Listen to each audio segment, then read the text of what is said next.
Alejandro Mayorkas, former immigration guy for Biden, for, quote, deliberately allowing 20 million violent illegals into Are the they United States. insane? Are they insane? Yeah. Yeah, they I are. mean, they're just. Oh, I can't. There's lots of other people. Fucked. Yeah, they're just terrible. They're just terrible. It's just like an appalling regime. But not unsurprised by any of that. Why is my camera doing all this craziness? It's moving like madman. I don't know. I don't know why your camera's doing that. I'm fascinated by, the undercurrents of the kakistocracy. Yeah. Just and I shouldn't be, but I am amazed that Pam Bondi's still around. I'm amazed that Kash Patel, we'll get to that in just a second, that he's still around. These guys are all going to go to jail. Who are they going to replace them with if they get rid of them? I mean, I know Kash Patel has a plan, and we'll get to that later in the show.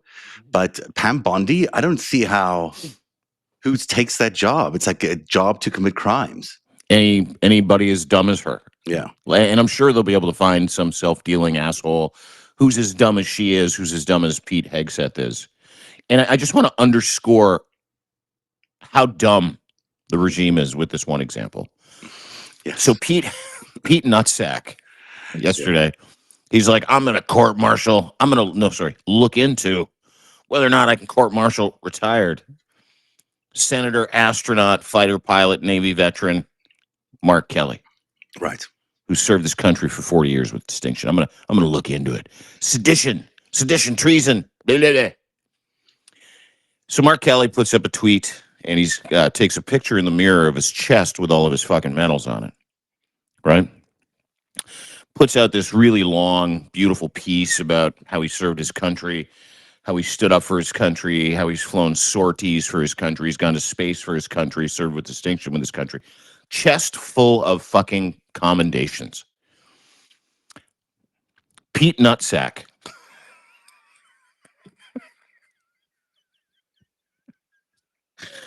Pete Nutsack puts out a tweet in response to that because he thinks he can keep up with this guy, which is like, it's just not possible. And in this tweet, he says, so, Captain Kelly, not only did your sedition video intentionally undercut good order and discipline, but you can't even display your uniform correctly. Your medals are out of order. Rows are reversed. When you're recalled to active duty, I'll start with a uniform inspection. Pete Hegseth is so stupid.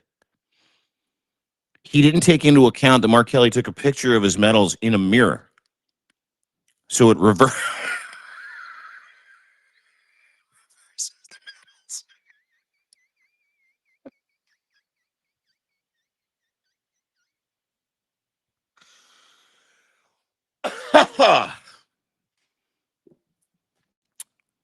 You still there? I can't hear you. I was just going to say you make me laugh a lot, but also Kelly must really know how to put on his medals, and Pete Hegseth needs to go back to grade school to figure out how mirrors reverse things. I mean, it's ludicrous. It's ludicrous. If he can't even figure that part out, he's part of his warrior ethos. Is this what warrior ethos is all about? Imagine him trying to parse through really serious intel. Oh, I can't. He'd put it on Signal. Is what he will do. That's what he does. Well, let me just send this to everybody and see if I put it into Chat GPT, see if I get some analysis. Oy. It makes everything make sense, doesn't it? Anyway, welcome to the Five Stack. Where do you want to start today? I just thought I'd lead with that one because we're going to talk about a lot of fucking morons today. So. Yeah, I'm really that's a very appropriate one to lead with. We're going to lead with some brand new polling that just came out on the President of the United States and his popularity or lack thereof. Mm-hmm. So this is a poll that they're all different. Some you might like, some you might not like. I like this one. The Economist YouGov poll just dropped Trump to 38% approval, the lowest of his entire second term, with 57% disapproving. That's a brutal 19% drop. Women have turned on him at historic levels. Just 31% approve versus 64 disapprove. A net of -33. That's collapsed from -22 in just 1 week. Older Americans, his base backbone, are abandoning ship too. Both 45 to 64-year-olds and 65 plus groups have hit record low approvals. And you can see the numbers there. As soon as I take these supers off and you can get to see them even better, it is a tragic look for the president right now. People do not like him. They do not like his policy. And the number one thing, other than the economy, that's driving this is Trump's Epstein files handling. Disapproval rate is now at 74%.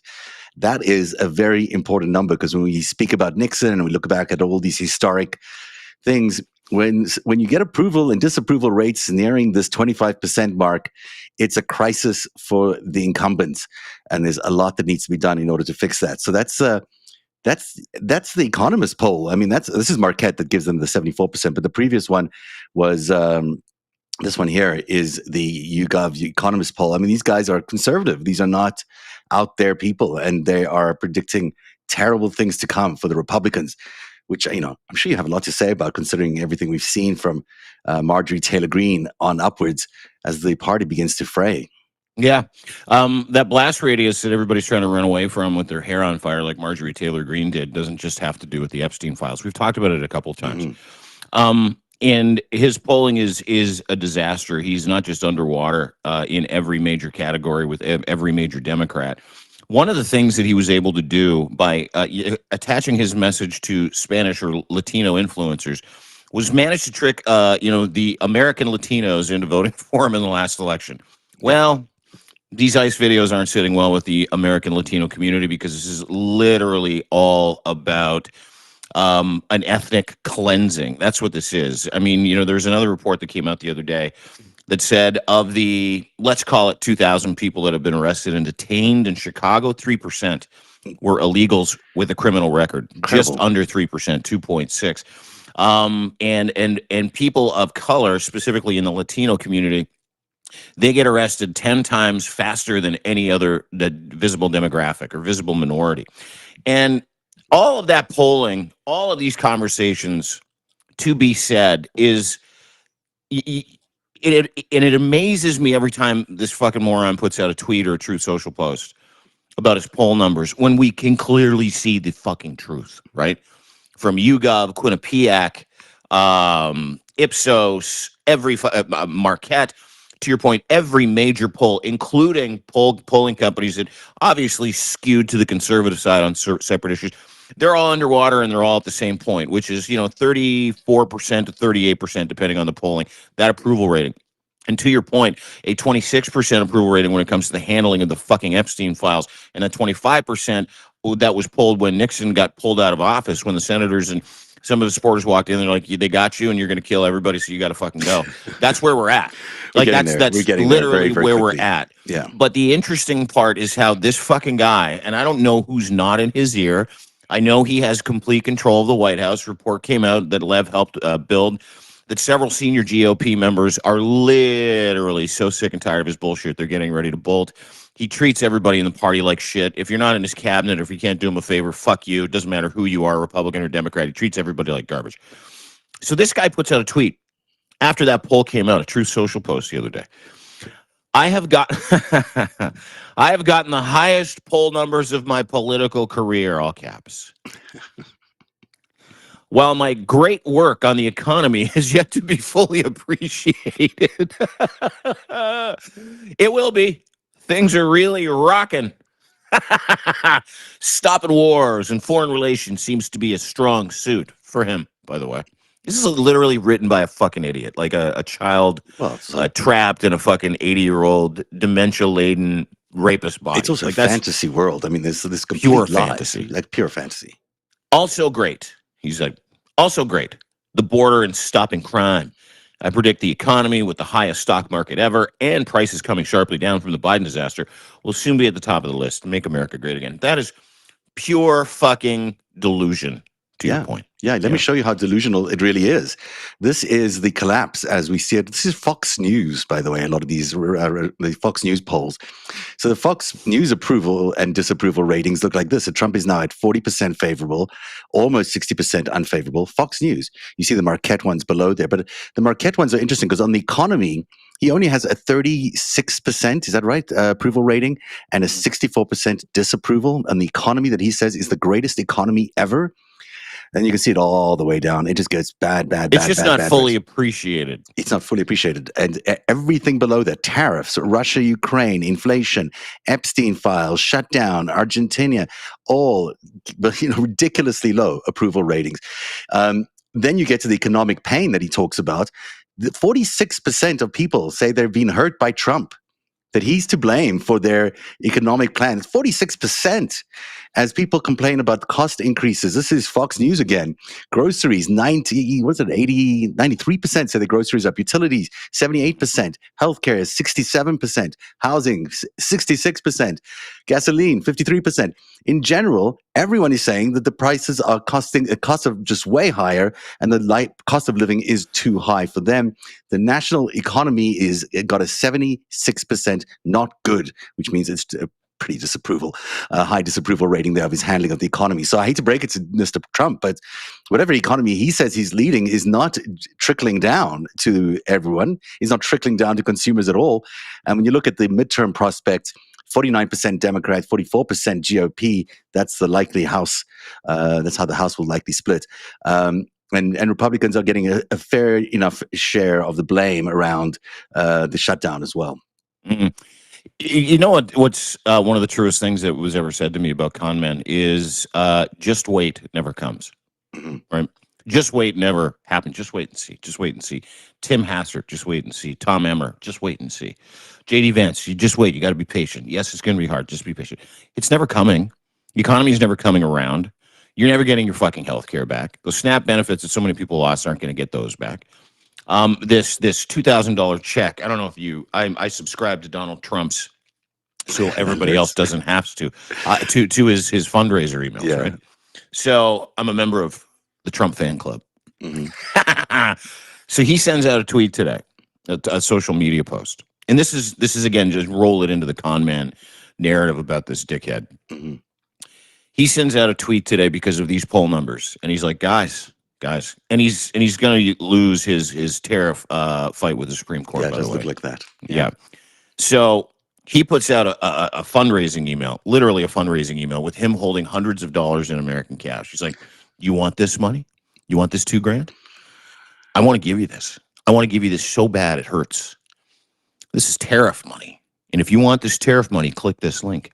So you click the link, and what is the first thing that you get sent to? A page where you can give him money so he can give you that money. If you just give me $5, $10, $15, $20, you become a recurring member of MAGA. You give us a monthly sum of this. This is what you get. It's tiered. And on top of it, I'm going to open up access to these $2,000 checks for every single fucking American. And here's the catch. If that sounds familiar, it is to a T. I put it through AI, did a little research. Do you guys remember the Nigerian prince email scam that went around that suckered a lot of people? It's like, hey, my name's Mufasa Mubatu. Yeah. I'm actually the crown prince of Swaziland. And there's an account with $12 billion in it. I picked you because I want to share it with you. But I need like 50 grand to pay to the government to get access to that $12 billion in Swazi gold. And it took people for tens of millions of dollars for years. Yeah. If you give me this money, I can access that money and give that money to you. It is the fucking Nigerian prince. It is. Well, this guy's that the president of the United States is running out of the Oval Office on his way to losing a Supreme Court decision, which strips him of his power. And he's still running the fucking Nigerian prince scam, dude. It's what he's been doing his entire career. He learned it from his father. He learned it when he was building those homes for immigrants in Brooklyn. He learned it when he moved to Manhattan, and he screwed everybody left, right, and center. Didn't pay any of his bills, had union workers collapse around him. Then he had to bribe union workers to help him build those things.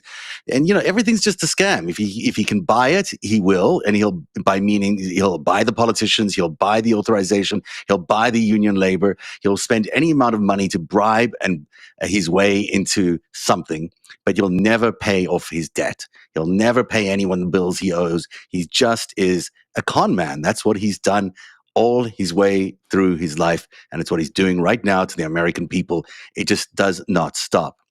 It's also, this is story number 3 on the countdown, 4 on the countdown. Here we go. This is relevant to what you were just talking about. The DCCC just dropped an 8-figure bomb called Our Power, Our Country, targeting rural voters and communities of color, the exact demographics that drifted towards Trump in 2024. This isn't just spending, it's a strategic bet that Spanberger and Sheriff's gubernatorial wins proved these voters are gettable when you talk tariffs and affordability, not coastal elite priorities. So here's Chair Susan Delbini is hiring organizers in battleground districts while Republicans are busy redrawing maps to rig the midterms. This is a big deal that the Democrats are, at least early on enough, starting to appeal to those rural and Latino voters.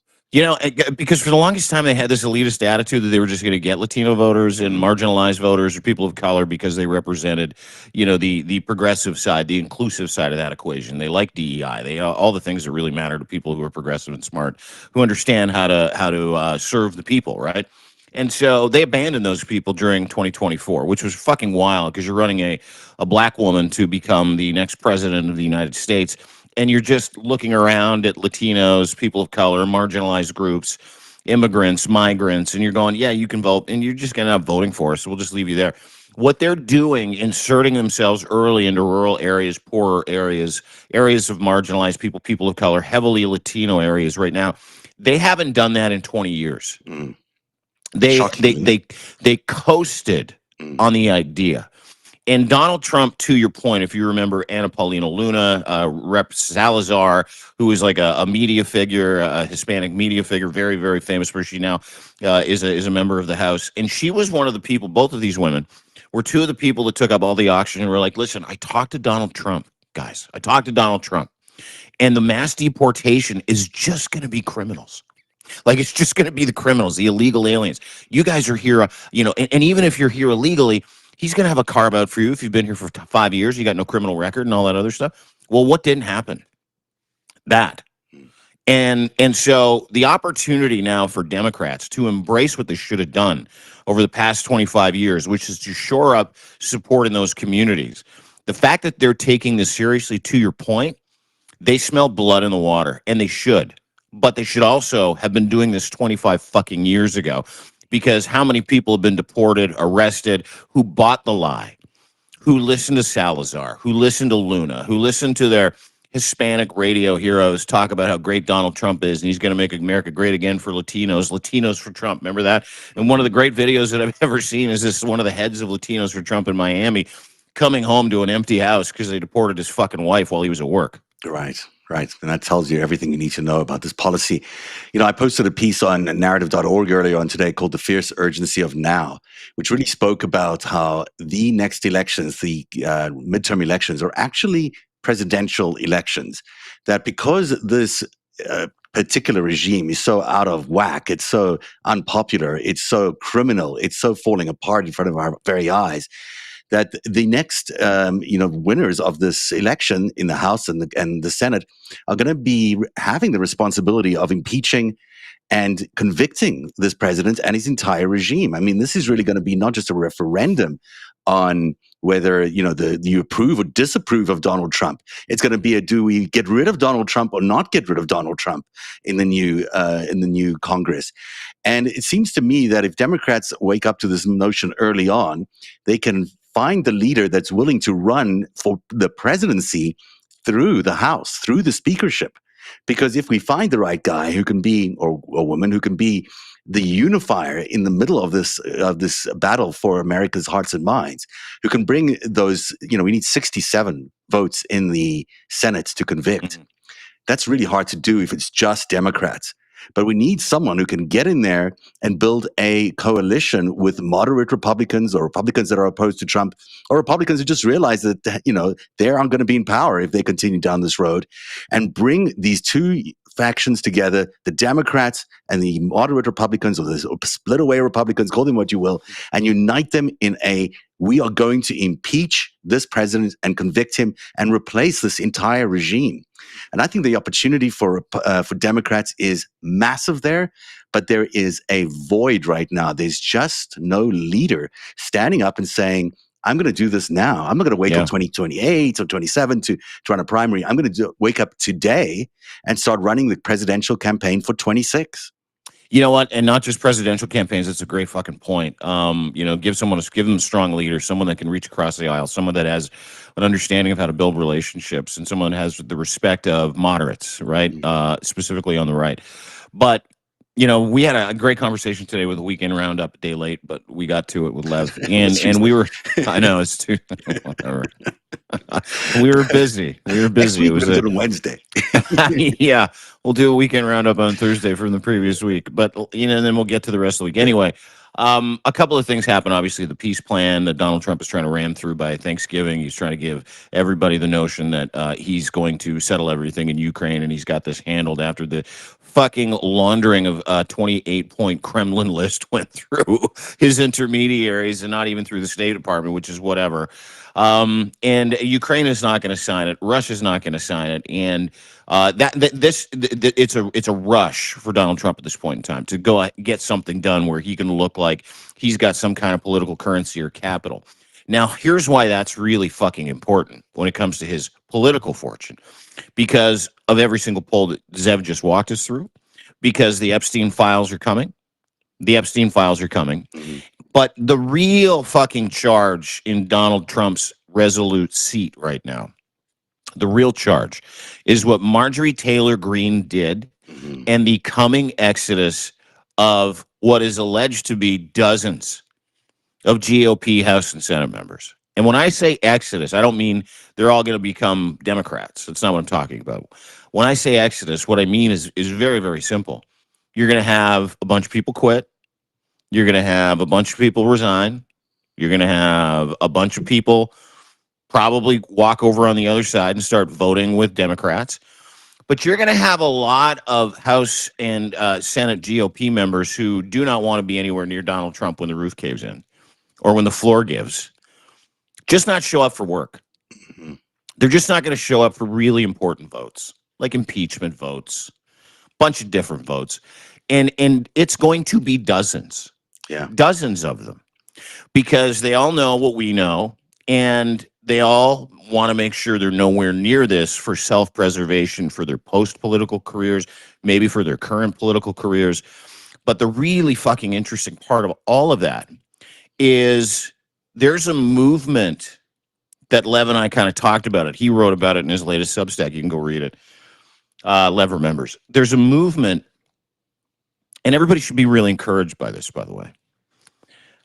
There right now is a movement to replace MAGA Mike Johnson, and there's a movement to have Donald Trump impeached within his own party because of how Donald Trump has treated members of that party. Back to that, which we talked about in the beginning. There's a real opportunity that you might not have to wait until November of next year. It might happen in and around Christmas. It could happen early in the new year where the House goes back to the Democrats, possibly the Senate, and Hakeem Jeffries is the Speaker of the House. So I want everybody to remember that part of this conversation because, and I want everybody not to sit back and get complacent. That's another thing. I think now is the time to turn it up to 11. Now is the time to step on some necks. Now is the time to continue to send emails and call your state representatives, telling them how much you want change, how unhappy you are, how you're not going to vote for them if they're part of Donald Trump's vision for America, because those things matter right now more than you know, specifically with what do they call them? Purple states, right? Specifically in states where there's a mishmash or someone has not seen eye to eye with Donald Trump, and you know what state you're in, you know those people. That's really important right now. Phone calls and emails. because we could have movement by January. That's why you need a coalition. Republicans are going to vote for Republicans regardless, but you can have Republicans that are opposed to President Trump and want to impeach and convict President Trump and have a deal with Democrats that once they're all elected, that they will unseat this president. Here's the thing that I'm worried about when I see Marjorie Taylor Greene, who's very smart, politically astute woman, no matter what you say about her. She sees the writing on the wall. She knows that she can move to the middle right now. She has to move to the middle. The Republican Party has to move to the middle. And she is eyeing that speakership. She thinks she can be the speaker in opposition to Donald Trump. Now, that is not a good situation, ultimately. This is the GOP, mega billion-dollar people saying, this is how we protect ourselves. What we need is the opposite version of that happening on the Democratic side, because that is the side that's opposed to this MAGA machine. I mean, she'll put on a new moderate look and she'll say nice moderate things, but she'll still be the representative for all those same billion-dollar investors that put their money into the GOP. And I think she is, when the replacement for the speaker happens matters. Does it happen at the next election or does it happen before? That is important. And who the speaker is after the next election is also important, because it doesn't have to be a member of Congress. People need to remember anybody can be the Speaker of the House. You can put Barack Obama into the speakership of the House. You could put anybody. You can put you name it, anybody, Republican, Independent, Democrat. If he has the majority support of the House, they can become the speaker.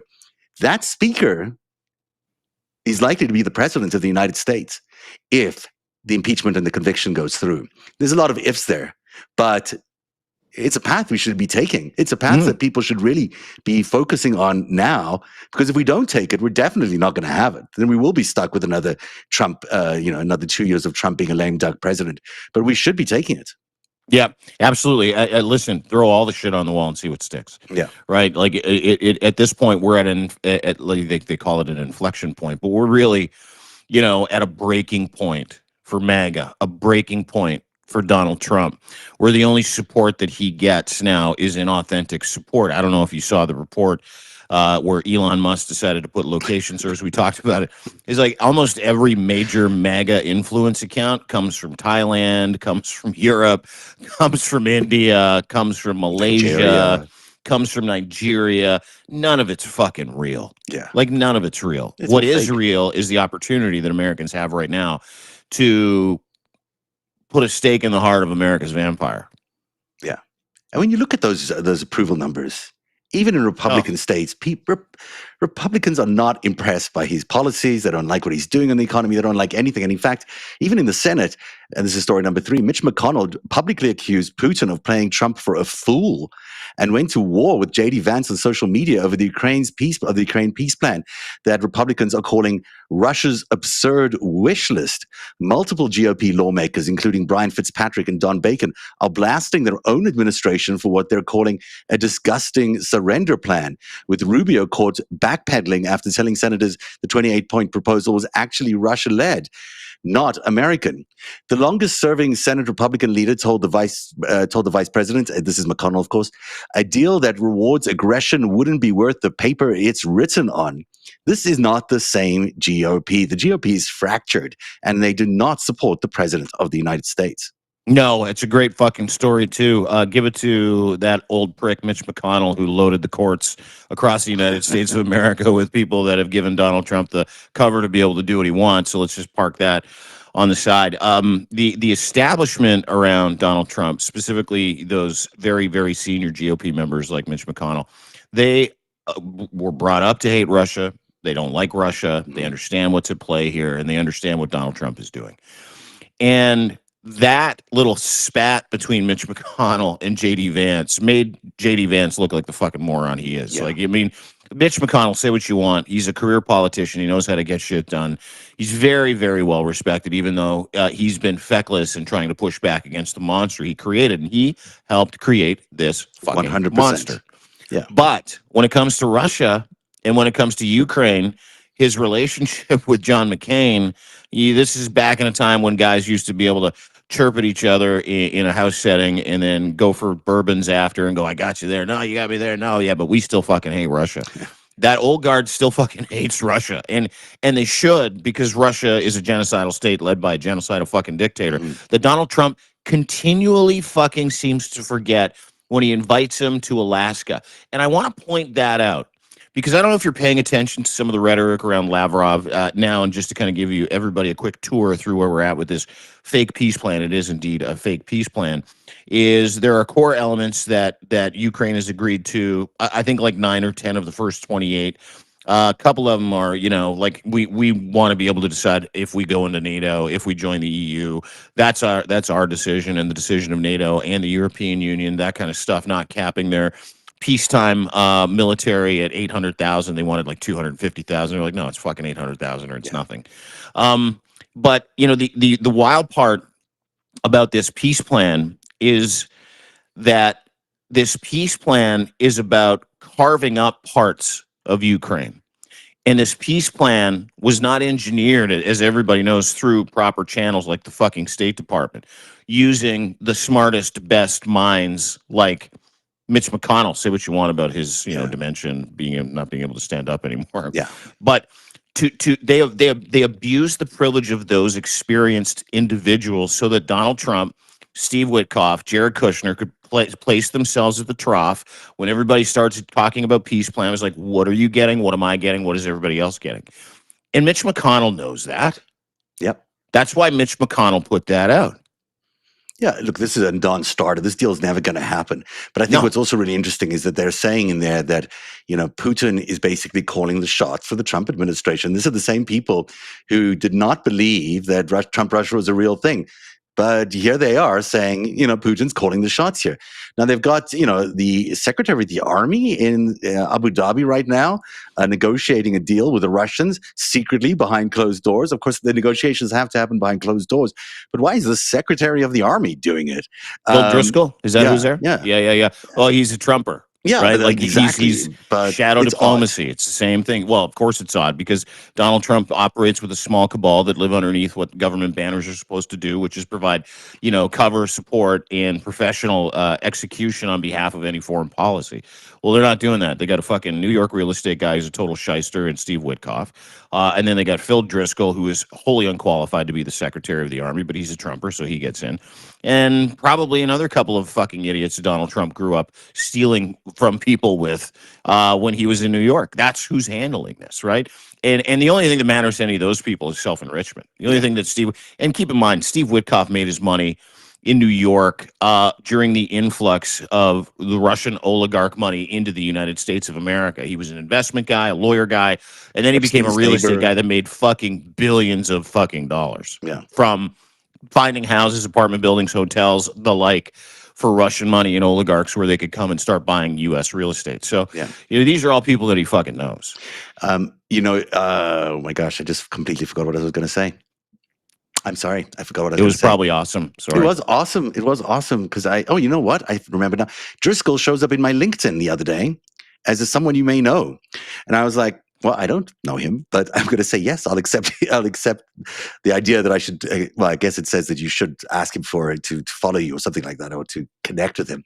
Mm-hmm. So I did. I haven't heard back yet, but if Driscoll wants to connect, no problem. I'm glad to hear what you got to say. Join me on LinkedIn. At number 2, the Attorney General Pam Bondi announced Monday that the Justice Department will take all available legal action, including an immediate appeal after a federal judge tossed the criminal case against James Comey and Letitia James. The Trump administration is doubling down on the prosecution that the Judge Cameron McGowan Curry ruled were brought by an unlawfully appointed prosecutor, Lindsay Halligan. So they had this fraud who's there as the prosecutor who decided these court cases. But now, doubling down on it, Pam Bondi is going to try an appeal, which is unbelievable. I don't even think Did you notice that she just repeated everything Caroline Leavitt said the day before when they lost? I didn't say it was verbatim. I'm sure Caroline Leavitt. We're going to appeal and use every available means of the law at our disposal. That's what they said. There's a problem. Is the case is it's gone. It's toast. You can't. Yeah, and you're not going to find. They had to reach into the bowels of insurance lawyers to get someone to do this, and they sent her in there on her own. Lindsay Halligan walked in there because there was not a single DOJ lawyer who's like, yeah, I'll accompany you to co-sign this because it's going to get fucking thrown out because they didn't want to put their careers in jeopardy. Lindsay Halligan now is never going to be able to practice law again in the United States, as shouldn't Pam Bondi. Pam Bondi has no idea what she's doing. Pam Bondi is taking directions from a micromanaging Donald Trump who's like, I don't give a shit. If you want to be the attorney general of the United States, you want to keep all the fucking fancy shit that I've given you, then you will do this. And that's exactly what happened here. And everything Trump touches dies. Everybody knows that. But he is putting so many people in so much legal jeopardy at this point. And the catch here is that it doesn't matter what Pam Bondi says. James Comey will never, ever, ever be tried again by this regime because the statute of limitations has fucking run out. Yeah. And unless Donald Trump can find a real lawyer, like a real fucking lawyer, to find real crimes, which not only could they not, they had to invent them, and then they had to separate the foreman of the grand jury and a few other people. Go, can you just sign this real quick so we can get this going? And I promise you, we'll show you the real crimes later. Yeah. The real crimes never appear because there were none, and the entire process was tainted by a person who was completely not just unqualified. It was illegal that she was there. It was a crime. You know, this is the thing. He's lost everything. He's lost everything. Every single appeal, every single court action, everything he's tried to do has turned out to be turned down by the judges in America and federal judges. So what does that mean? That means essentially that he is as guilty as we always thought he was, because all these deflections, all the other side did it, the Democrats, the hoaxes, the criminal cabal, the conspiracies by the CIA and everybody else to undermine Donald Trump. Comey attacked America. Comey attacked us. Comey's responsible for this. Comey perjured himself. It's all lies. It's all lies. Obama didn't do anything. Brandon didn't do anything. Comey didn't do anything to hurt Donald Trump. It turns out that they were actually just telling the truth about who Donald Trump was and is, and that he's a mobster paid for by the Russian president, by the Russian mob, and that's what he's doing there. And he's guilty as sin for that. And now the courts are basically showing him the way, because they're telling him that all these allegations are not true, are not founded on anything, on any fact, and he's in fact guilty as anything. Mm-hmm. Yeah, shocker. Is anybody surprised? I say that like twice a show. America is a cacistocracy. It is an idiocracy. It's surrounded himself with some of the dumbest fucking human beings on the planet, who are so stupid they are willing to commit crimes on his behalf with a nod and a wink and the promise that Donald Trump, don't worry, I'm the president. I got your back. I got your back. That's what he's telling everybody. Don't worry, Lindsay, go ahead. Yes, it's a crime, but not a crime because I'm the president. And that was really borne out. I don't know if you've ever seen the Nixon interview with David Frost, where he's like, what I'm telling you is that it's not illegal when the president does it. Which like that David Frost was like, oh. He paid for this interview, by the way. Donald Trump, and this is the truth. He said this the other day, and he's getting everybody to repeat the same line, which is very David Frost, Richard Nixon.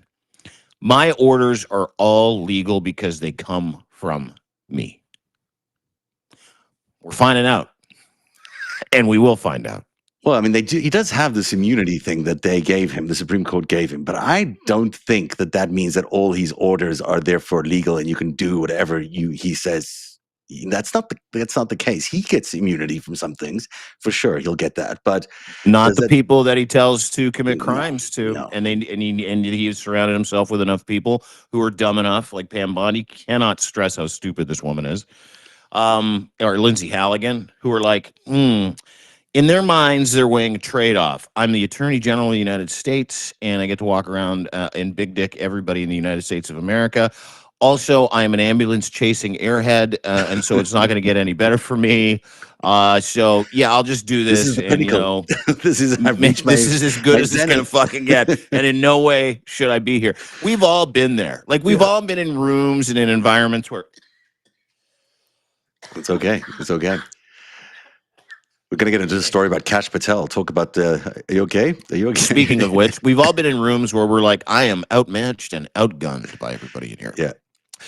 This kakistocracy has a unique ability to completely, absolutely, and totally disarm self-awareness from their psyche, or at least they don't have the ability to do it, because we are literally watching the dumbest administration with the dumbest, most corrupt people completely fucking fall on their face and tell us everything's great. Yeah. It's all great. Which brings us to the FBI under Kash Patel is now requesting interviews with 6 Democratic members of Congress, including Senator Mark Kelly and Representative Elise Slotkin, for a recording of a video that they told military members that they can legally refuse to carry out unlawful orders. As you mentioned, Pete Hegseth has threatened to recall Senator Kelly to active duty to face military charges. And Donald Trump has posted that sedition is punishable by death.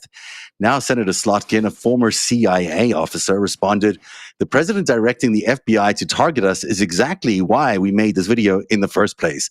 This is not the America I know." Also an illegal order. Yeah, it's just ridiculous. The whole thing is so ironic, right? It's just like one thing packed into another. It's ludicrous. You can't do this in the United States. There are still laws, there are still rules, and this Kash Patel, apparently, by the way, out the door by December 15th is what people are saying right now, because really, the deputy assistant director that they put in, whatever it is, next to Bongino, because Bongino wasn't doing the job. They put some guy from, I don't remember the shadow Bongino, because Bongino doesn't want to talk because he's like, I'm really mad that you're in the Epstein files. Yeah, so the shadow Bongino is going to become the new Patel, but he has to until December the 15th before he can be officially appointed, because he's got to be in his job 90 days before he can be appointed the director. So he's got to be the assistant for 90 days. But then apparently Kash said, we'll miss you, Kash.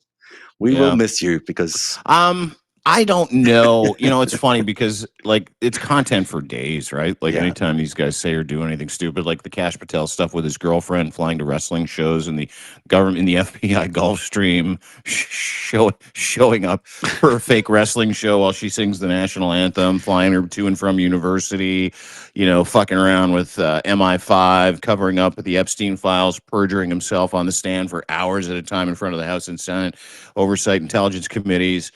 I could go on and on and on. Have you heard about this burn bag stuff? Have you actually been following this burn bag story?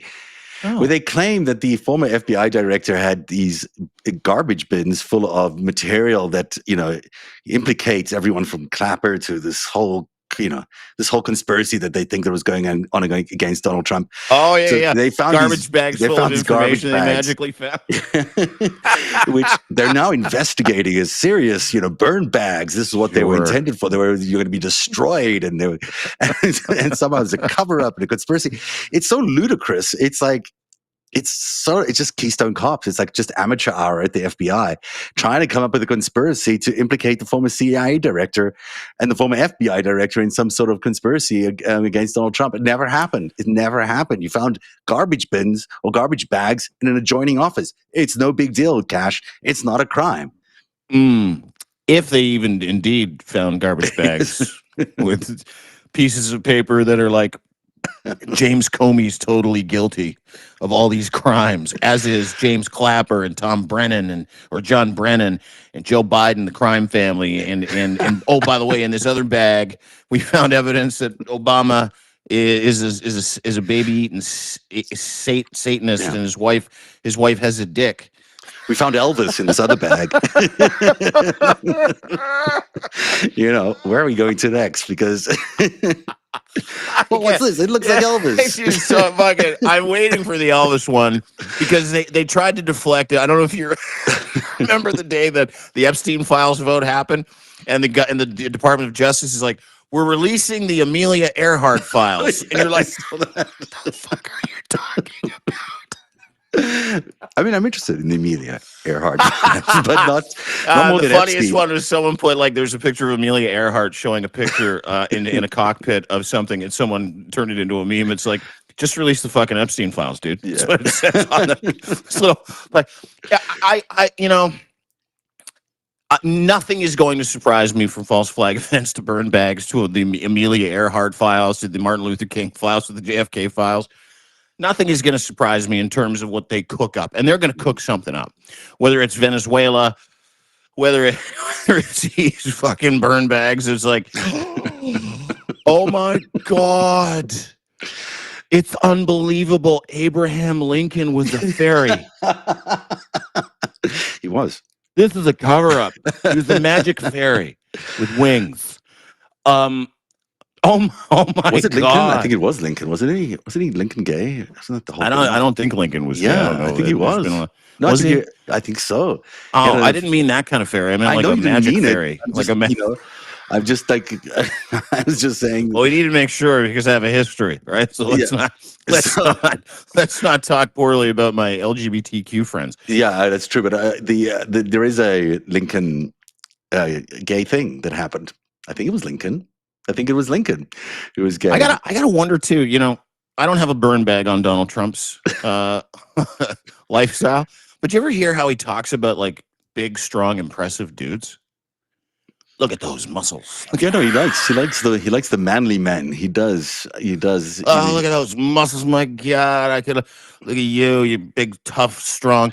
And then another time where he's talking about Arnold Palmer. Do you remember that? Former golf big guy, schlong or something. Arnold Palmer. I tell you, I shouldn't tell you the story. This actually made me laugh. I thought it was pretty funny. He's like, Arnold Palmer. I talked to guys that used to go to the clubhouse with him and then get in the shower and they go, oh my God, that's unbelievable. Anyway, wouldn't be surprised if there's a burn bag with Donald Trump that had some man love in it. Well, you see, the whole thing about the Epstein files and the Epstein videos is they were group things a lot of the time. I mean, as far as, as I understood them, there was, some girls there, but also guys. So really, yeah. So it wouldn't surprise me. I gotta tell you, not as the victims, just as there were other guys there, like Epstein and Trump were in the same room together during one of these. I feel like Trump would be a watcher in one of those things. Apparently, Epstein. I feel like he'd be the guy in the corner, sitting in a lazy boy, doing things you don't want to talk about. Epstein eating watched popcorn because Epstein had a small penis. Yeah, shaped like a lemon. Yeah, everybody says that, and I'm like, well, that's interesting, curious.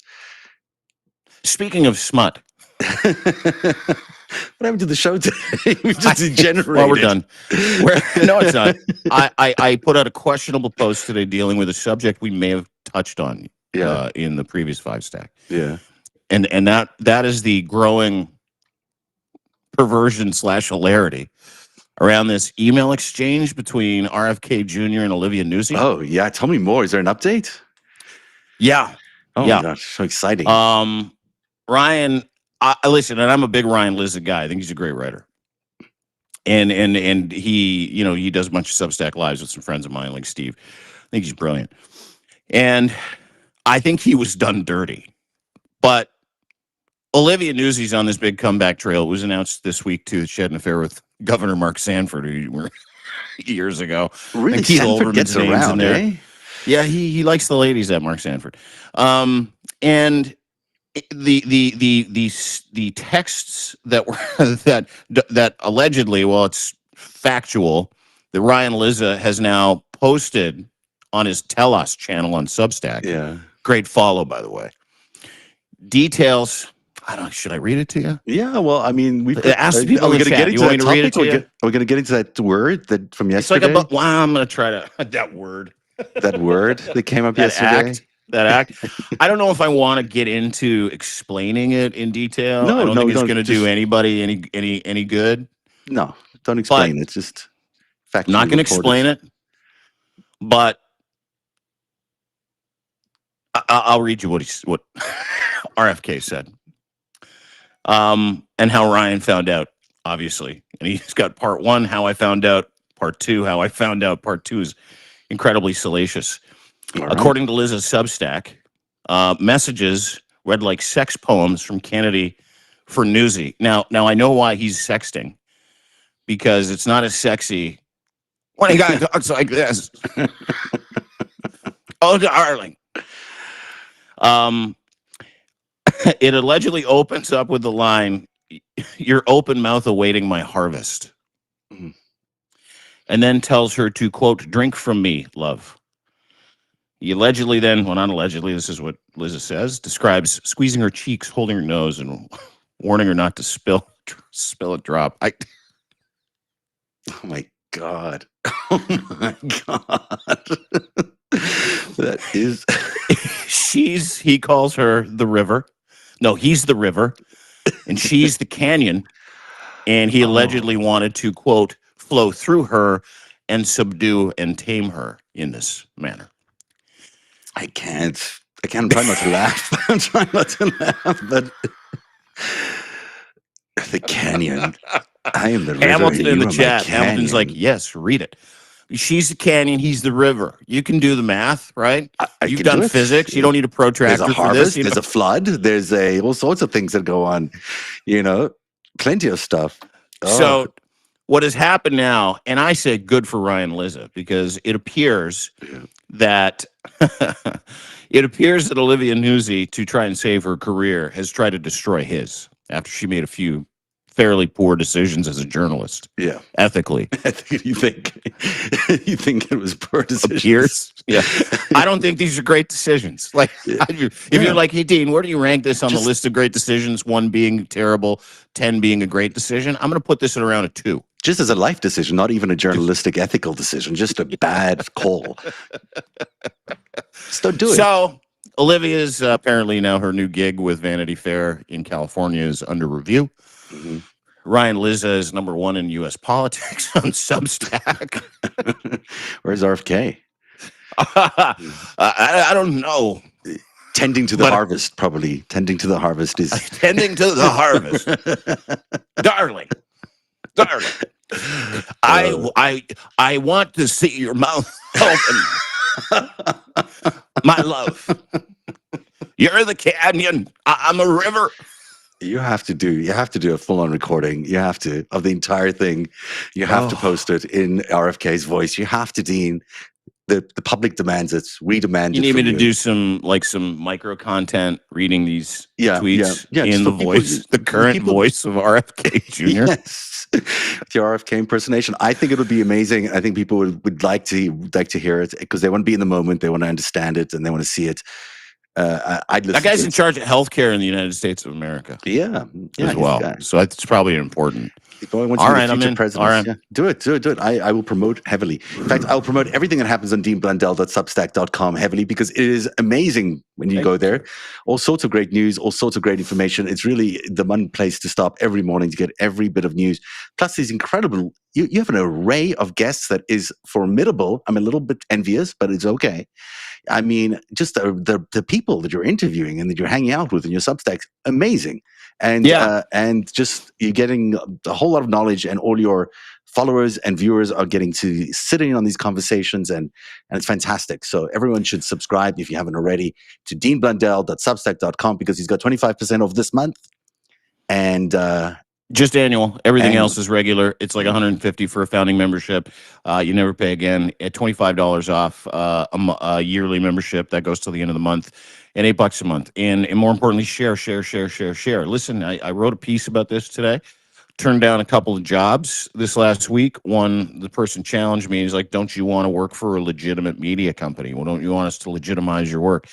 I have to tell you something. I said this with Lev today. I'm going to tell everybody that's watching now.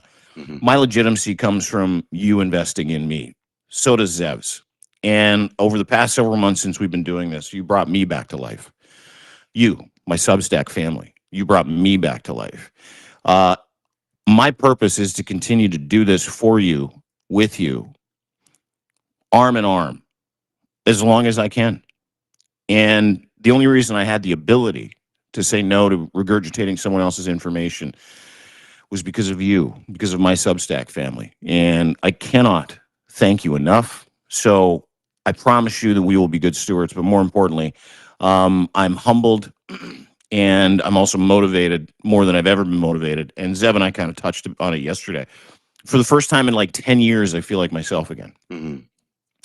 And I can't speak for Zev, but I know he has a similar sentiment, is the family that we've found, finding you, you that support us, you that share this information, you that come along with us on these rides all the time, has been the professional and personal honor of my lifetime. So thank you. So well said. And I know it's so true for you and it's so true for me because we don't have to go through editors and corporate and anything to say the things that we're saying. We just get to say them and report them in the way that we see them. And in every one of my previous career incarnations, there have been people who would have stopped most of these stories from happening. They would just not have gotten to air. These opinions are not allowed to be aired in many cases because, there was corporate guidelines, there were advertising guidelines. And here, Dean and I answered to you and you alone. At the end of the day, if you're supporting us, then we have your vote of confidence, and then we will report the truth to you as we see it. And that is for me, a professional liberty that I've never had, but also just an incredible responsibility. And I know you feel the same way to get it right, to show up every day, to do the best we can, and to provide people with new information that they're not getting anywhere else, and the truth that they're not getting anywhere else. That's why we exist, and that's why you have to go and subscribe to narrative.org if you want some of the best reporting. The Greatest Heist series is curated by my very good friend and one of the best investigative reporters on the planet, Zev Shalev. Go to narrative.org today and sign up for his content. Trust me, trust me, trust me. This is the content that you need, the context that you need, the information that you need to understand why we are here, why Trump is in trouble, and what is going to bring him down, and how long this ploy has been going on. Trust me, you need more Zev in your life as well. So make sure you go and give him a little subscription and some support over there as well. And thank you all for joining the Five Stack today. We will see you tomorrow at 3 o'clock. We really appreciate you being in our lives. And go Maple Leafs. Cheers, everyone. Have a great day. Cheers, Dean. Bye, guys. Bye.